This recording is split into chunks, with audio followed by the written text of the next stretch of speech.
इंटीग्रा Essentia पिछले कुछ time से ज़बरदस्त रिटर्न दे रहा है, वॉल्यूम बढ़ रहा है, पॉजिटिव न्यूज़ आ रही है, फंड रेज कर रहा है और बहुत सी चीज़ें शेयर में हो रही हैं। तो क्या आपको यहाँ पर बाइंग करनी चाहिए? क्या ये 5 रुपये का शेयर 50 रुपये, 60 रुपये या फिर एटलीस्ट 11-12 रुपये तक हमें शॉर्ट टर्म में दिखाई देगा? तो सभी चीज़ों को डिस्कस करते हैं। लास्ट ट्रेडिंग डे को न्यूट्रल से रिटर्न थे। पिछले 5 दिनों में 7% की गिरावट, 1 मंथ में 24% के नेगेटिव रिटर्न, 6 मंथ में 9% की गिरावट और मैक्स चार्ट यहाँ पर देखें तो ग्रीन में है। तो मैं बता दूं कि कंपनी को लेके काफ़ी ज़्यादा पॉजिटिव न्यूज़ आई थी, उसके बावजूद स्टॉक नीचे जा रहा था। और तो और कंपनी के Q2 में रिजल्ट भी काफ़ी ज़्यादा अच्छे आए थे। इनफैक्ट कंपनी का रेवेन्यू 17% इंक्रीज़ हुआ, नेट इनकम 248% इंक्रीज़ हुई, ड्यू TPS 216% इंक्रीज़ हुआ, नेट प्रॉफिट मार्जिन 197% इंक्रीज़ हुआ।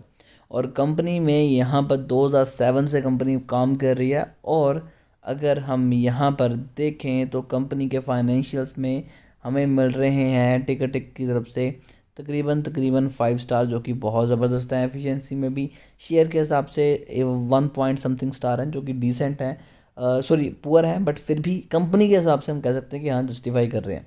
अगर बात कर रहे हैं ओनरशिप की तो थोड़ी सी कम है, बेटर हो सकती थी। 20% होल्डिंग है प्रमोटर की, जो कि काफ़ी ज़्यादा कम है। वैल्यूएशन 0 है। और अभी यहाँ पर अगर हम देखें तो कंपनी के 47.70 करोड़ शेयर्स यहाँ पर ट्रेडिंग में हैं, जो कि काम कर रहे हैं। तो ऑब्वियस है कि वॉल्यूम काफ़ी ज़्यादा अच्छा यहाँ पर आ रहा है। 262 करोड़ की कंपनी की मार्केट कैप है। स्टॉक PE 20 का, यानी कि स्टॉक आपको काफ़ी ज़्यादा सस्ता मिल रहा है। बुक वैल्यू 2 रुपये 45 पैसे के अराउंड है। ठीक है, यहाँ से स्टॉक डबल पे ट्रेड कर रहा है, तो ये चीज़ें थोड़ी सी तंग करती हैं। पर डेट कंपनी के ऊपर 28 करोड़ का है। EPS कंपनी का 0.28% है।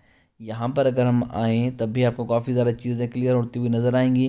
प्रमोटर होल्डिंग 20% और कोई भी शेयर में इनमें चेंजेस नहीं आए हैं। सेल्स कंपनी की 38% ईयर ऑन ईयर बेसिस पे इंक्रीज़ हुई है, जो कि एक अच्छा साइन है। और बता दो कि प्रॉफिट 35% इंक्रीज़ हुआ है। जो चीज़ इस शेयर में मुझे अच्छी लगी कि इतना छोटा शेयर होने के बावजूद यहाँ पर FIs और DIs ने हल्की फुल्की इन्वेस्टमेंट करके रखी है। देखिए 1.08 हम कह देते हैं कि हल्की फुल्की, लेकिन ये बहुत बड़ा अमाउंट हो जाता है। 45 करोड़ को अगर हम 1% निकालें तो आप देख सकते हैं कि कितने ज़्यादा ही शेयर होंगे जो DI और FIs ने रखे हुए हैं, जबकि अलग अलग कंबाइन करके तो 3% की होल्डिंग बहुत ज़्यादा बन जाती है। और सबसे अच्छी चीज़ फ्री कैश फ्लो 17 करोड़, यानी कि ये नहीं कि कंपनी सिर्फ कागजों में पैसा कमा रही है, नहीं, कंपनी रियलिटी में भी पैसा कमा रही है। और कंपनी के पास 66 करोड़ रिजर्व में पड़ा हुआ है, जबकि 1 करोड़ कर्जा है। तो कंपनी आराम से डेट क्लियर कर सकती है। तो एक कह सकते हैं कि कंपनी डेट फ्री है।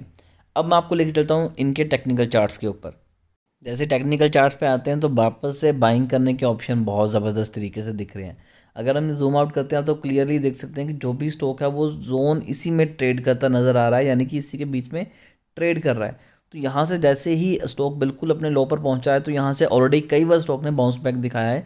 तो मोस्ट प्रोबेबली चांसेस हैं कि यहाँ से एक और बाउंस बैक हमें दिखाई देगा। और पिछले कुछ टाइम से यहाँ पर जब से कंपनी की अर्निंग आई है तब से वॉल्यूम बहुत ज़बरदस्त तरीके से इंक्रीज़ हो रहा है, चाहे स्टॉक नीचे आ रहा है, यानी कि लोग इंटरेस्ट तो दिखा रहे हैं। तो फाइनली पहले भी यहाँ से कई बार स्टॉक बाउंस बैक दिखा चुका है। तो चांसेस है कि यहाँ से अगेन ऊपर जाएगा। और अगर यहाँ से ऊपर जाएगा तो हमारा जो टारगेट है वो होगा तकरीबन यहाँ पर 7 रुपये 50 पैसे के अराउंड। अच्छा टारगेट है। और अगर उसे भी तोड़ के स्टॉक एक पर ऊपर चला गया तो स्टॉक को पकड़ना मुश्किल हो जाएगा। तो डेफिनेटली बहुत ज़बरदस्त तरीका है यहाँ पर बाइंग करके पैसा कमाने का। मैं तो इंटरेस्टेड हूँ। बाकी आपको क्या लगता है कमेंट करके ज़रूर बताइएगा। अगर आपकी कोई भी क्वेरी है तब भी कमेंट कीजिए। अभी के लिए दोस्तों इतना ही।